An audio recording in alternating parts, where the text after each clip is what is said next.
Souvenir de la nuit du 4.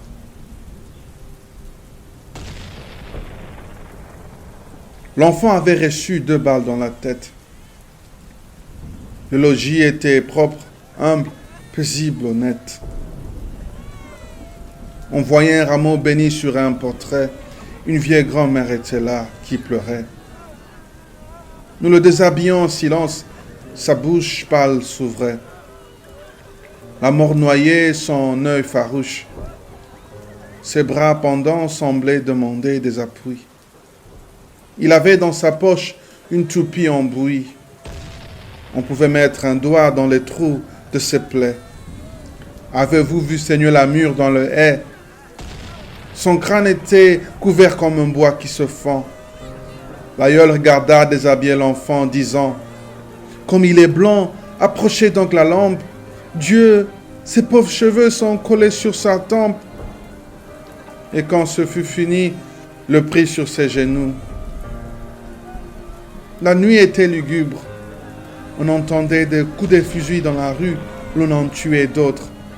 « Il faut ensevelir l'enfant, » dirent les nôtres, et l'on prit un drap blanc dans l'armoire en noyer. L'aïeul cependant approchait du foyer qu'on pourrait chauffer ses membres déjà roides. Hélas, ce que la mort touche de ses mains froides ne se réchauffe plus au foyer d'ici-bas. Elle pencha la tête et lui tira ses bas, et dans ses vieilles mains prit les pieds du cadavre.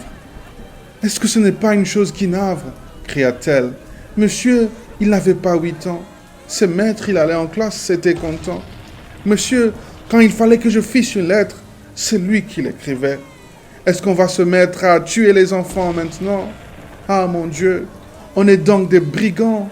Je vous demande un peu, ils jouaient ce matin, là, devant la fenêtre. Dire qu'ils m'ont tué, ce pauvre petit être. Ils passaient dans la rue, ils ont tiré dessus. Monsieur, il était bon et doux comme un Jésus. Moi, je suis vieille, il est tout simple que je parte. Cela n'aurait rien fait à Monsieur Bonaparte de me tuer au lieu de tuer mon enfant. » Elle s'interrompit, les sanglots l'étouffant, puis elle dit, et tous pleuraient près de l'aïeul. « Que vais-je devenir à présent toute seule? Expliquez-moi cela, vous autres, aujourd'hui. Hélas, je n'avais plus de sa mère que lui. Pourquoi l'a-t-on tué? Je veux qu'on me l'explique. L'enfant n'a pas crié. Vive la République !»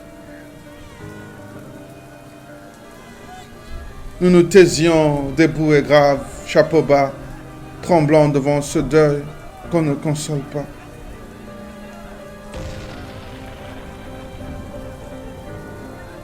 Vous ne comprenez point, mère, la politique. Monsieur Napoléon, c'est son nom authentique, et pauvre, et même prince. Il aime les palais. Il lui convient d'avoir des chevaux, des valets, de l'argent pour son jeu, sa table, son alcôve, ses chasses. Par la même occasion, il sauve la famille, l'église et la société. Il veut avoir 5 clous pleins de roses l'été, où viendront l'adorer les préfets et les maires. C'est pour cela qu'il faut que les vieilles grand-mères, de leurs pauvres doigts gris, que fait trembler le temps, cousent d'un linceul les enfants de 7 ans.